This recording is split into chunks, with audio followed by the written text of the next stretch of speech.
What's his problem? He's trying to save all of his Smash Bros. Speculation video ideas for when Fighters Pass 2 is done, but the problem is, I don't think he anticipated the anticipation for the last fighter being so hype.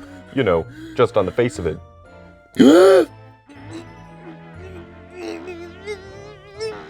Uh-oh. I think the ideas are becoming Fighters Pass 2 related. If he doesn't get them out soon, he might just... Explode? He'll probably just make a video. Oh, okay. After he explodes. What?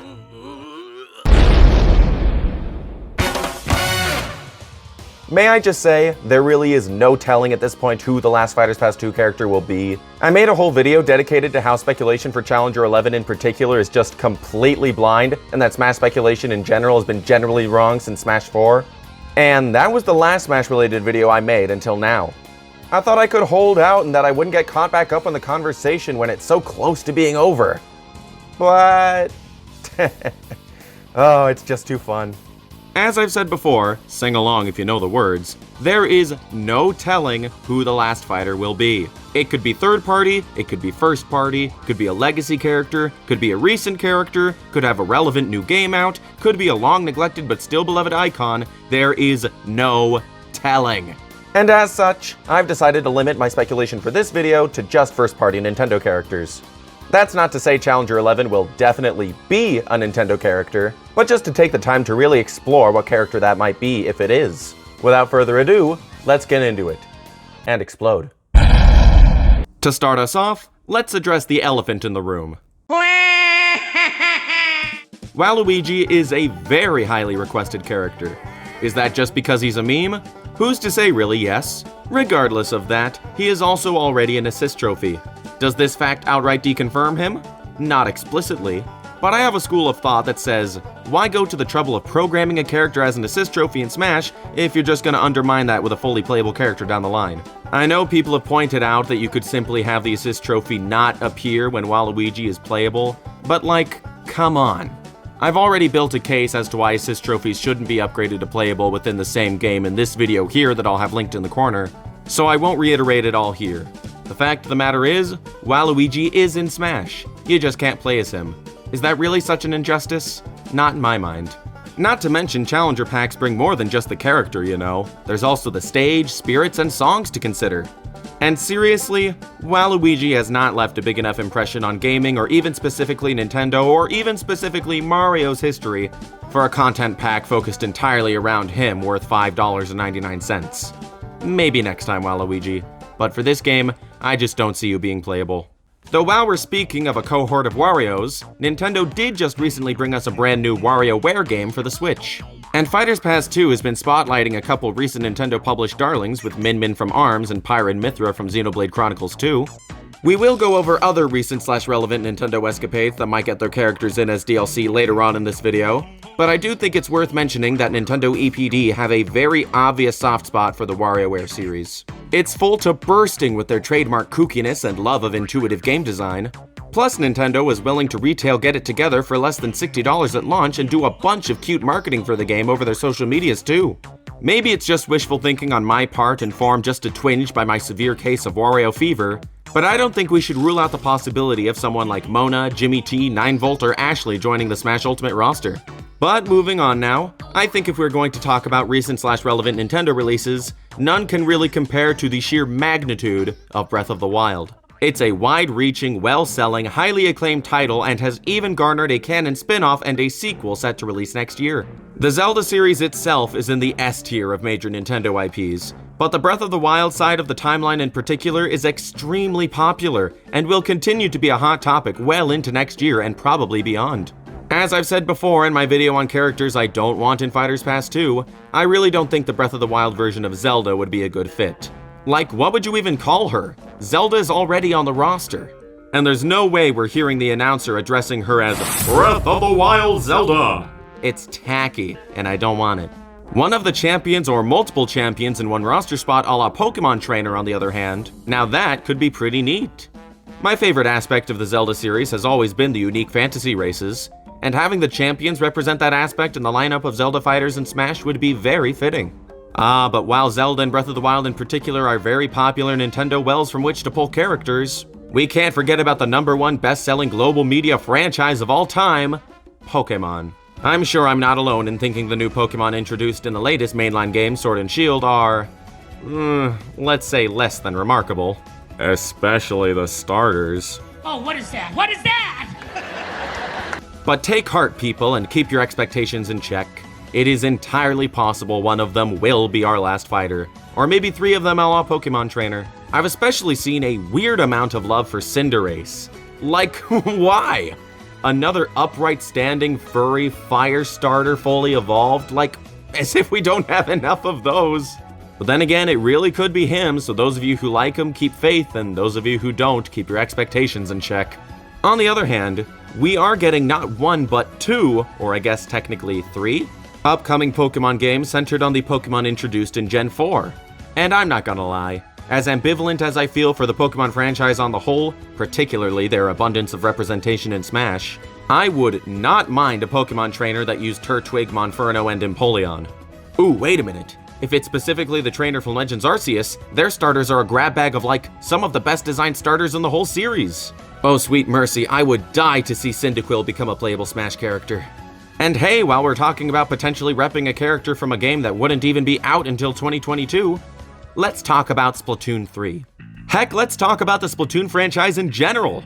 It became super popular almost overnight. 5 million units sold on a console that only sold 13 million itself? Then the sequel goes on to outsell the system it debuted on? And now there's a 3rd game coming already? I can't be the only one who figured Splatoon was going to be a 1 per console kind of deal, right? Well, even so. As of right now, it is unclear who the final boss of Splatoon 3 will be in particular. But in the last 2 entries of the series, it was the primary antagonist, DJ Octavio, an octopus in a flying war machine operated by a turntable. Hi, that's incredible. Good on you, mate! Why don't I hear more people bringing this guy up as a potential Smash fighter? If he doesn't take us by surprise and become the final fighter for Smash Ultimate, I'd still say he's a strong contender for the next Smash Bros. Game. It's always nice to have more villains on the roster, and Splatoon is certainly big enough that its big bad should earn a spot alongside Bowser and Ganondorf. Speaking of villains, Miitopia was recently remastered for the Switch. And while yes, there are already Mii fighters on the roster, Miitopia's main antagonist, the Dark Lord, could be a fun character from a relevant Nintendo release who also happens to be anyone you want. I can't imagine too many people would be upset with a powerhouse villain who comes with easy meme material. I can see it now. People would definitely make the Dark Lord Waluigi, then rush to Twitter to show him off wreaking his revenge on the other DLC characters for taking his spot. The Smash fanbase has very few jokes, but darn it if they don't repeat them in all sorts of unoriginal ways. Now, while we're talking about Nintendo games that released this year that focus heavily on customization, Game Builder Garage was pretty darn interesting, wasn't it? This strange little creature here may not look like much, but rest assured it could have insane moveset material. But then again, the quote-unquote relevant Nintendo characters already released through Fighters Pass 2 weren't exactly the most recent at the time. They both debuted in 2017, in fact. So maybe Nintendo is more so interested in picking a character from what could be considered new IPs from them. I mean, Xenoblade 2 is so different from 1, it might as well be a new IP. So with that in mind, Ring Fit Adventure is currently the 10th best-selling Switch game from Nintendo overall. That's a really big deal. The Ring Fit Adventurer, or the antagonist Drago, could end up being our last Smash fighter. But then again, they were both introduced post-launch in Ultimate as Spirits, so maybe probably not. Still, don't rule out the possibility. But there was another new IP published and later bought outright by Nintendo in 2019, Astral Chain. Again, there was a Spirit event that included the obvious roster picks introduced post-launch, but again, don't rule out the possibility. I personally wouldn't be too hyped to see the Astral Chain Pro Tags be the ones to cap off Fighters Pass 2, but we have been getting an awful lot of sword combat-focused characters, so it's probably way more likely than someone I'd actually like Jimmy T or DJ Octavio. Oh hey, speaking of sword combat anime-style focused characters that I would not be hyped for, Xenoblade 3 might be on the horizon. Maybe introducing a character from a game way ahead of releasing itself would be the push the Xenoblade series needs to be just as hated by Smash fans as Fire Emblem. And speaking of Fire Emblem, Yeah, okay, no, that wouldn't be fair to anyone. Not even to Fire Emblem fans. Seriously, the amount of internet unpleasantness that'd bring about would be unbearable. Dare I even suggest the player character from the Fire Emblem mobile game could be our last fighter? No, I daren't. On a related note, you guys know I love ARMS, right? Well, if you don't, you do now. Maybe I'm not being fair to the Fire Emblem fans, because honestly, if the last fighter ends up being another ARMS character that outright confirms a sequel is coming soon, I'd be over the moon. Sure, the internet would hate it, but you can't have yin without yang. Speaking of yin-yang, Paper Mario in Smash could either be stupid awesome or just plain stupid, depending on how he's handled.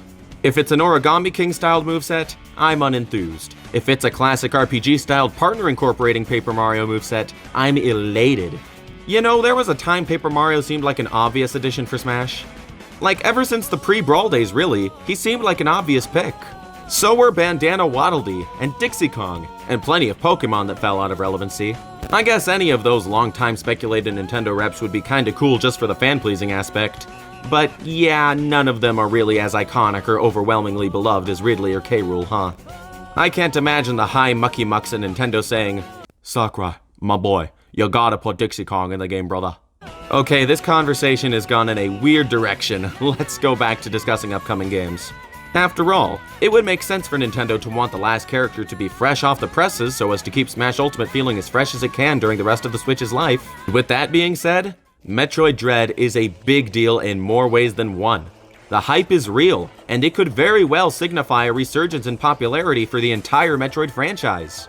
And when the game was first revealed at E3 this year, a certain thought crossed my mind. I love the SAX, don't get me wrong, but the Emmy, it moves around creepy. It's menacing. It's so cool. I want it in Smash Brothers. Let that be the final Smash Brothers character. But you know what other Nintendo series is getting a new entry this year, releasing December 3rd, that has got a lot of people excited? You already know. It's Big Brain Academy.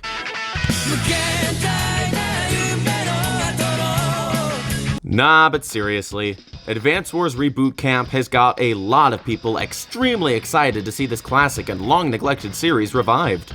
And getting a prominent character from those games like Andy and Fighters Pass 2 would be a tremendous boon for the series looking to re-establish itself on a modern system. Smash Bros. Makes its fans become fans of the other games featured throughout the series. Heck, it made me a fan of Nintendo in general.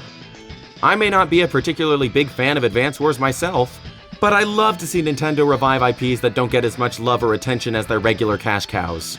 An Advance Wars character in Smash Ultimate would be awesome. The same can be said for a character from Famicom Detective Club, which was also remastered for Switch this year and brought the series to the West for the very first time. Ayumi Tachibana was considered by Sakurai as a potential candidate for Smash Melee, so maybe now is finally her time. It has been observed by some folks in the Smash speculation scene that a lot of characters added to Fighters Pass 2 were considered for Smash before but had missed their windows of opportunity, like Pirate Mythra and Steve from Minecraft. And you know what? It still keeps me up at night sometimes thinking about how close the Rhythm Heaven character was to getting in Smash 4. Whether it's the Chorus Kids as per the Gematsu leak, or some kind of character that represents a lot of Rhythm Heaven characters in its moveset, I would absolutely love to see a Rhythm Heaven character be the final fighter, especially if that means a new game is on the horizon. But speaking of how much I'd love to see a character get into Smash, potentially signaling a new game on the horizon, I've already talked about how a character from Advance Wars, Big Brain Academy, or Famicom Detective Club would appeal to me for the whole revival aspect. But what would be perfectly ideal for me would be the last Smash fighter being revealed at the same time as a new game in the character series that itself is a new revival. F-Zero, Custom Robo, Sin and Punishment, Excitebots, oh, there is no way that's happening. But do remember that it is technically as likely as Sora, Crash Bandicoot, Doomguy, Master Chief, or any of those other dozens of characters the last fighter won't end up being. Because even if it does end up being one of those more widely speculated characters, it will still only end up being one of them.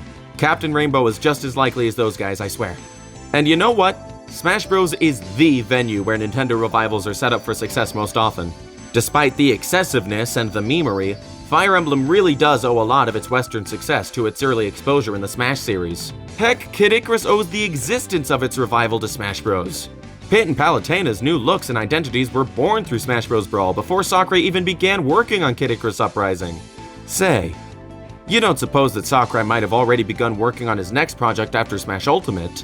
And say, what if it's a revival of Custom Robo or something, and the last character is a new Ray model plus Custom Robo is coming back and is set up for success right out of the gate because people will want to keep up with Sakurai? Oh, merciful heavens, that'd be the dream for me. Ooh, but then again, what if this Final Smash Ultimate Fighter is even more meta than that? What if Sakurai has already begun working on his next game and it's set to release in 2022 or 23, which Nintendo greenlit a long time ago because he negotiated for it in tandem with their requests for him to work on more DLC for Ultimate? And what if this new game isn't a revival of a classic Nintendo IP, but an entirely new intellectual property altogether? And whatever this game turns out to be, the high mucky mucks of Nintendo will have given it a ginormous chance at early success through the magic of Smash Bros. Exposure. Hey, Sakurai-san, thanks for working commission on this gravy train of a series for a decade straight, man. As a going-away present, why don't we put the main character from that new game you're making in Ultimate? What do you say? Okay. That was a tinfoil hat moment. Maybe that scenario in particular isn't equally as likely as Crash or Doom Guy. Holy cow, that was a freaking rabbit hole. My brain was really swollen with backed up Smash speculation, huh? I didn't even mention Taboo from Subspace Emissary, who I made an entire concept trailer for back before Kazuya was revealed. I mean, are there even any more first-party characters at all to cover at this point?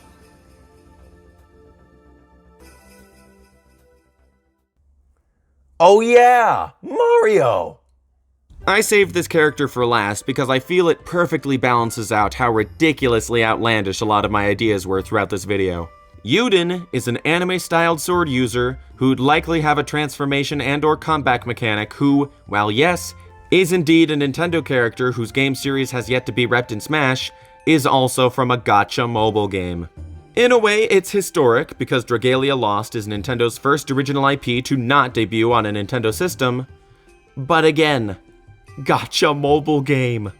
I wouldn't be disappointed if Yuden was our last character, but I wouldn't be excited either. He's just kind of a, yeah, that makes sense kind of character, you know? I really don't have anything else to say. Yuden is remarkably unremarkable. It's so nothing, it almost comes back around to being something. Well, that's just about all the reasonable first-party character being Challenger Pack 11 speculation I had in me. I don't think I'll even make a video similar to this focused on third-party characters because A, that category is just too vast, and B, by the time this video is out, we're gonna know who Challenger 11 is. Like, soon. Anywho, no Smash Bros. Speculation video is complete without me asking you viewers at home to take to the comment section and list your own opinions. Whether it be most wanted or realistic picks, and whatever else you can think to bring to the conversation, I want you to type away, and I'll get to reading and possibly replying to them. With that, I think this video is just about done. Man, that feels better.